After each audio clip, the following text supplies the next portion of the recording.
In today's video, I'll be talking about the dreaded word stress, because I say that word so many times in a day, and it usually is in relation to 100 different types of stress. And stress has become the catchphrase or like the umbrella term for anything that puts pressure or uses up your internal resources.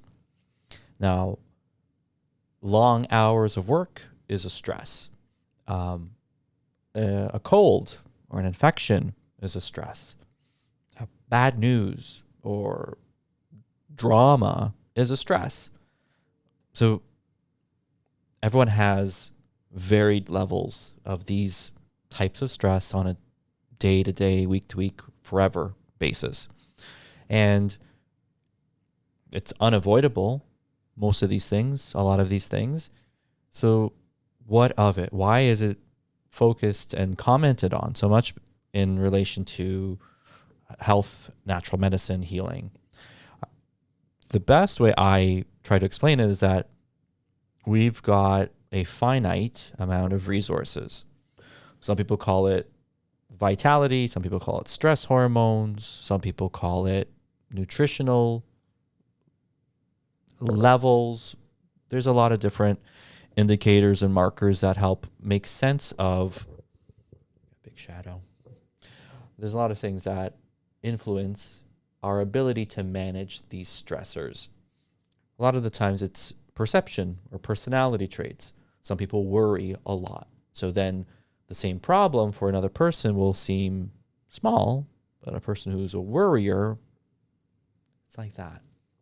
Also, we go through phases where the same type of stress may not have bothered us before, but now seems like a huge insurmountable mountain. So stress has a component of perception, and perception helps aggravate or mitigate the impact that stress has on your body. And I guess that's even a better question, is what is the impact of these stressors on your body? If all of these are stressors, what it lends us to believe that is it elicits a stress response. And then let's define that. What's a stress response? In a chemical way, it's the release of stress hormones when there is a prompt or a trigger or the experience of stress or perception of impending stress even, which is an interesting nuance in its own right, because just thinking about something stressful, not necessarily having a stressful situation occur, may be the majority of the stress impact.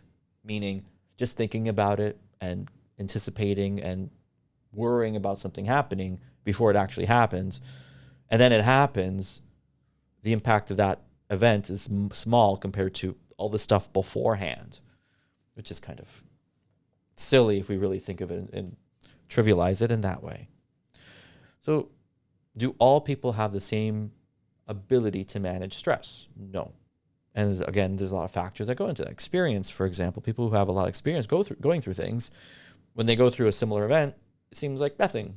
It's like, I've been through this. I know how it's going to end. I'm not too stressed. The first time you go through something could be like life altering. Of course, that makes sense.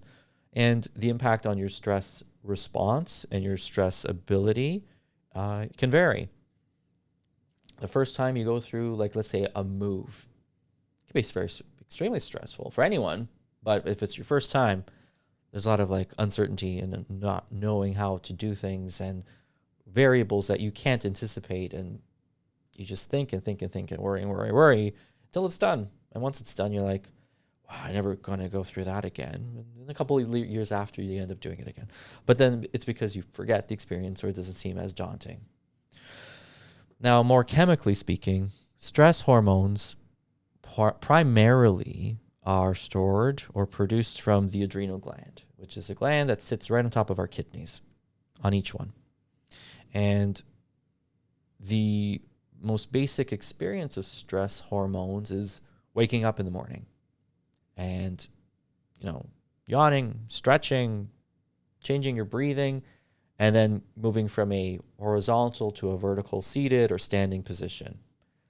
This change in orientation requires that our arteries stiffen up and increase the blood pressure to accommodate the change in gravitation, where when you go from here to here, blood flow going this way, horizontal, it's easier.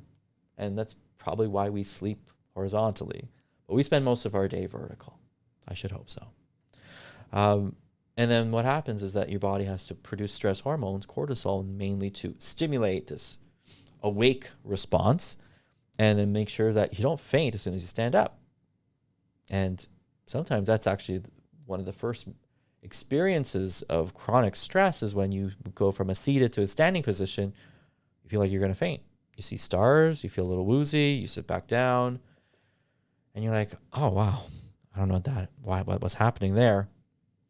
It's showing a slight failure, temporary delay in your body's ability to compensate for a change in orientation. It's a stress response. The more stressed and tired and drained you are, the harder it is for you to do basic things like that. So a lot of times patients will come in with symptoms unrelated to all this stress talk I'm talking about. Digestion, immunity, chronic pain, energy, the stuff.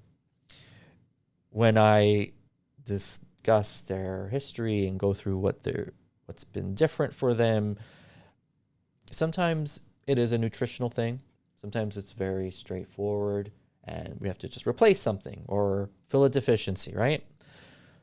But then sometimes there's patients that they're exercising, they're eating great, and they're legitimately eating great. They're sleeping pretty good, the best that they can, taking their supplements, and then I'm like, what's missing? Are you worried about something? Nothing out of the ordinary, nothing new. It's just kind of an allusion to something. When someone says, I'm not worried about anything new, it means that they've been worried about the same stuff for a long time. It's just not getting better, or their perception hasn't changed. And so people undervalue or are completely unaware of the impact that thinking, the process of thought, how much of a drain on our battery it is. And our battery is an allusion to their stress response. Our adrenal gland is kind of like our cell phone battery. You sleep, it's like plugging in your phone overnight. You wake up, it's 100%. If you have a good night's sleep, your adrenal gland is recharged 100%. You get a nice morning cortisol rise, and it drops off throughout the rest of the day, being used as needed.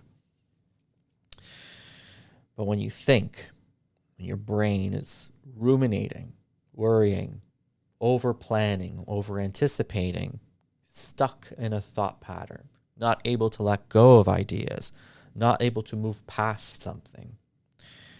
This organ is the greatest stressor on the body. Now, there's a big disconnect because there's not a lab value per se that can measure the impact of stress from thought.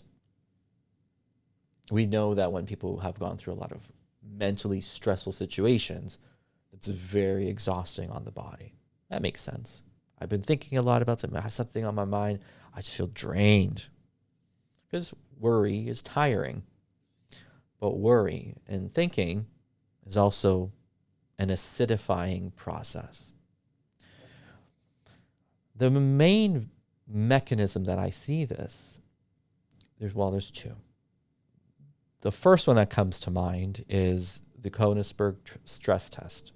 So when someone is showing that they're overproducing or they have an increased output of chloride ion in relation to aldosterone and as a measure of cortisol, their stress level production is skyrocketing. And that's okay in the short term. But if it's maintained for too long, they just can't physically keep it up. The other aspect is when I do live blood analysis. Now, not a lot of people like live blood, but I love it. And one of the things I will see is what I call an acidosis ring on dry blood analysis. There'll be an extra outer layer of this very thin spread of blood cells. And the wider it is, the more it represents the acidic state. And I like using this as opposed to taking someone's salivary pH. Blood pH won't change. It has to be tightly regulated. And that's part of the reason why you do have this acidifying effect, because this acidifying effect is representative of mineral loss. Now, minerals have a very high affinity for the adrenal gland because those are used for production of stress hormones. So if you're chronically highly stressed, you're going to use up your mineral status very quickly. If you're also very acidic, your body will leach minerals from your bones and your tissue to offset this drop in pH, to neutralize it, and hence this excess amount of minerals in your blood now is getting filtered out by your kidneys. So you're always in a net mineral loss. That's why individuals who take a multi-mineral, it does help your adrenal fatigue, your adrenal exhaustion. There's also another reason why when you're really stressed out, you can be like, your electrolytes can go off, or your cravings for salt skyrocket. So these all are kind of separate but interlinking symptoms or anecdotal characteristics of the stress response. Long story short, your brain is your biggest enemy sometimes. It makes you the most tired, the most drained, the most lacking of resources. All right. Your brain is your greatest enemy because if you lack resources to offset the experience of stress. So I guess what I'm trying to say is if you are physically unable to manage stress, your mental perception and experience of stress will be worse. And that's how it creates this endless loop of worry, overthinking, overestimating the value of a situation, burning out your resources on worry, and which further depletes you. Because now, every time you worry, your stress response is starting to shrink. Which is odd, right? Because you think the more I worry, the more I should have stress hormones to compensate for that. Initially, it does that. But afterwards, you just burn through your fuel and your resources. What's the solution? Because I say it's like kind of like an endless loop, it's sort of hard to stop one thing because the next thing is feeding into that previous thing. It's back and forth, two sides of the same coin. All those analogies. So at one point, I'll just be like, let's just jump in at some point with a nervine tonic. I love using Stress Calm. And what it's doing is it's allowing your brain to feel less of the stress that's going on. It helps support your ability to perceive stresses differently. Sometimes it's completely ignoring them. Sometimes it's changing how much emphasis you put on it. Sometimes it just stops you from thinking about it. Your body kind of has a self-regulating effect in that way. So it gives you energy, the Stress Calm, this tonic. So it keeps you going because part of the adrenal exhaustion and over experience of stress is that you just feel drained. You feel lack of motivation. You don't feel like doing things. You don't feel like eating well. You don't feel like exercising. These are things that would give you more energy, more resources. So you end up becoming very like reclusive and suppressed. And a tonic with nervines in it that help soothe the nervous system will help you with your energy throughout the day, but sleep better at night. Start recharging this battery. And over time, you'll find that you start filling that bucket of energy. You start having a little bit more. You start seeing things a little bit less daunting and less stressful. And you start feeling happier. You start feeling like, yeah, I turned a corner. I don't know. It was just like a switch, which is, that's what you want. Because it's not like you can just kind of logically work your way out of stress. Sometimes you have to logically and physically and spiritually, just kind of start moving in the direction, move towards the light. Know that you're going in the right direction. And then as you're doing so, things start falling into place. Things start feeling better. You stop borrowing energy from tomorrow for today. And then you start having like things you look forward to, which is a nice feeling, which then is generative in terms of your response. So the stress response can be crummy when you're in the bottom of it and it feels like you can't come out. And I tell people, just make good decisions. Don't not eat. Don't eat junk. Make a good meal. Make a plate. Sit, eat, take the time. Because when you're in that exhausted, stress state, it feels like everything's moving so fast, but nothing is really happening. Your perception's like, I don't have time for this. I can't do this. I don't have time for this. I'm so overwhelmed. You probably do have time, but your perception of everything's going beyond your ability to handle. So try not to overthink. If you overthink, take L-theanine. L-theanine is great for a busy mind, overanalysis, thinking about stuff that's not relevant right now. It helps narrow your focus to what's in front of you. Stress calm with like ashwagandha and other herbal nervines is great for like a morning and evening formula. It gives you energy during the day, helps you de-stress at night. And then the last piece I'm going to mention, you got to have a hobby. Exercise is not a hobby. It's good to exercise, but it's not an escape.